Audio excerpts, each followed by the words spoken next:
Okay guys, good morning, good morning. Gising ko lang mga tropa, mga kaibigan. Mga kaswag. Okay, tulog ko yung mga anak ko ya. Tulog lang ako ng TV. Ano na? Sakain kasi ako. Napasok kasi yung mga anak ko. Kaya ito, isasahin tayo. Para tindahan mo. Makabili ng kape. Kain na ako guys. Yan. Mahagul pa ng bahay namin. Alam mo, di ba namin yung nasimulan kasi itong dito banda mga kaibigan. Gagawa sana yung kapatid ko. Kaso inabot ng problema. Ang problema mga kaibigan eh iba. Ito kasi yung nagiging problema sa ibang mga ulit. Ikwento. Hi guys. Amerso.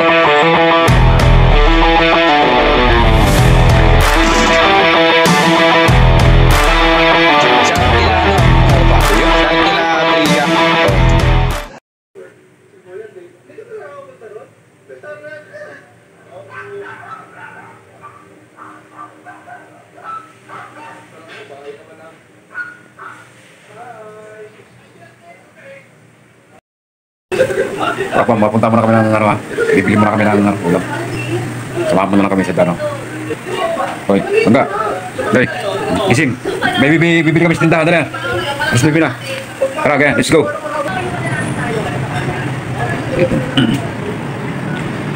Good morning, good morning.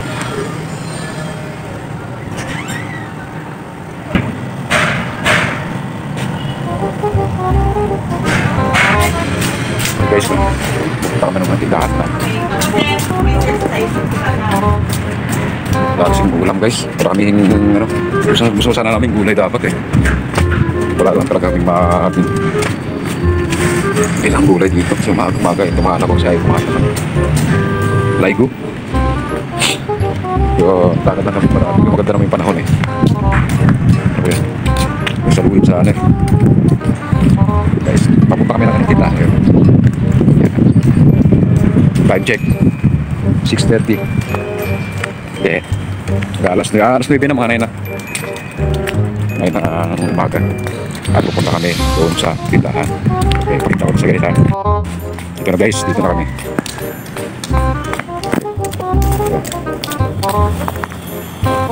Dalawang ano kaya? Dalawang ito, isang San Marino. Isang San Marino. Tapos Balburo. May balburo dalawa. Tapos dalawang portion puti ha. May kape pa naman tayo dun sa bahay, diba? Gatas meron eh.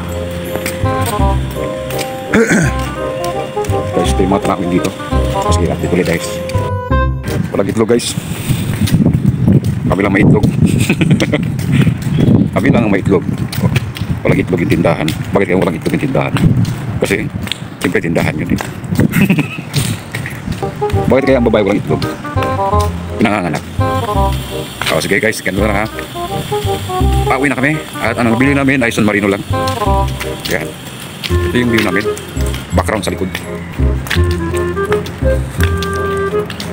Mas maganda sana pwede sa babaw. Manguha din ng saluyot doon. Kaso lang na yan. Gubat na naman doon. Dito na kami sa bahay. At kami kakain na. Pero masarap talaga pag mayaman talaga.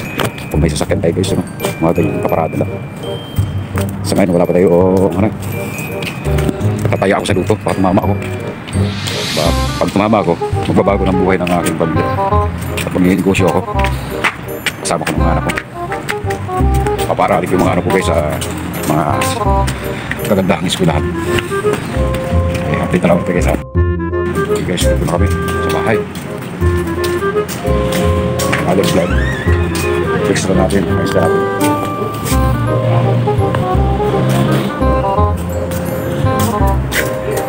Kaya timpla ka na ako kaya. Timpla mo ko kaya.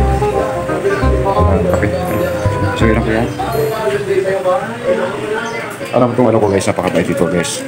Napakabait itong mga lalaki ko.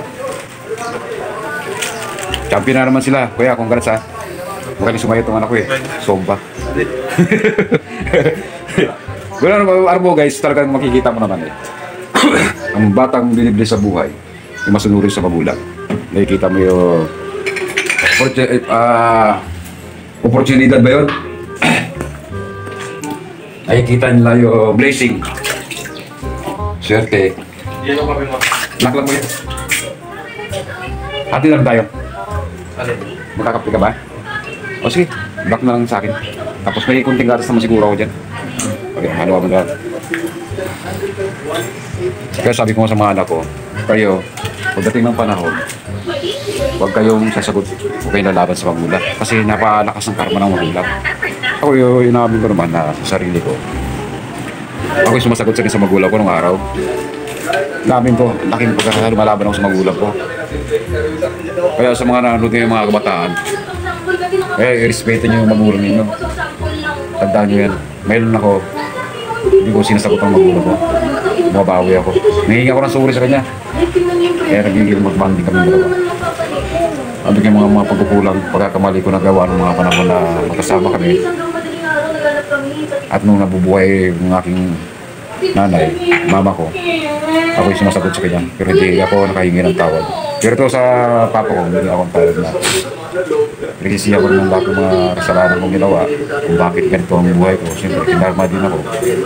Eh, katigasan din ang ulo ko. Katigasan ang ulo ng mga kapatid. Nalulong kami sa barkada guys, ng mga panahon na mabinata pa kami. Kaya sa mga kabataan dyan, respeto nyo talaga yung magulang nyo habang nabubuhay pa sila.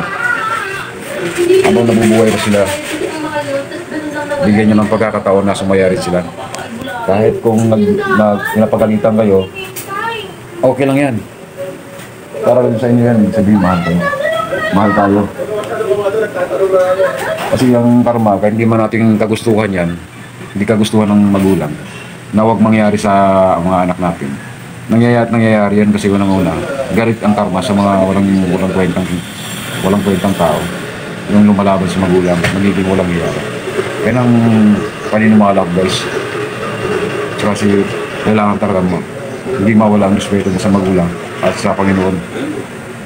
Kahit makasalanan naman tayo, gumawa tayo ng hindi maganda sa buhay. Kakasala tayo araw-araw. Hindi lang tayo ng tao. Para gumanda ang buhay mo, gumanda ang takbo ng pamilya mo pagdating ng panahon na maging masaya ka. So, yun lang. Marami akong sasabihin sana, kaso minsan parang lag yung utak ko Diba, kuya? Nagiging lag ang utak ko guys, pag ako yung nagugutom ako. Kaya parang pagod ka. Parang yung tindahan, lag. Parang kung saan lubat ka. Meron sana akong dito. Guys, kumpong nga pala dito sa may ko. Sa... Hindi, ito bantay yung kabinet dito. Hindi nagawa. Yung nakarang linggo. Wala, Sabado. Nagkaroon ng problema. Oras ang problema. Hindi nagkakaintindihan. Pangatlo, nakabili na materyales, okay na. Gagawa na sana. Kaso ang problema, nagkasakit naman yung kapatid ko. Nagkasakit yung anak niya. Nilalagnat. Ay ngayon walang bantay. Walang gagawa. Tapos ngayon, siya naman nagkaroon ng lagnat.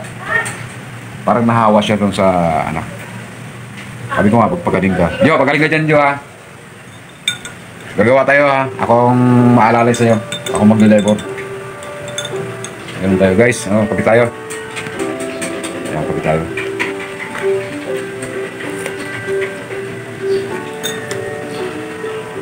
Kaya, laging ingat. Uso kasi ng trangkaso ngayon, mga kaswabe.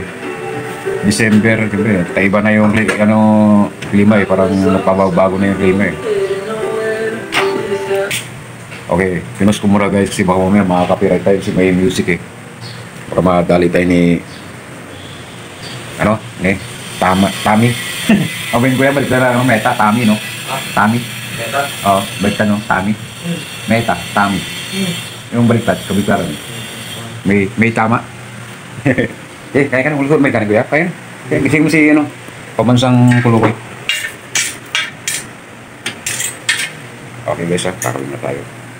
At huwag yung kalimutan yung namin guys. Ito kasi medyo boring lang talaga yung editing ko sa Excuse me.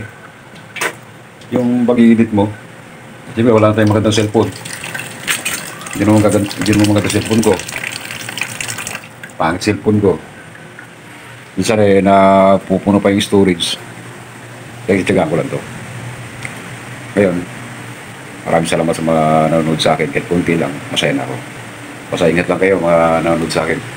God bless. Ingat kayo palagi. Bye.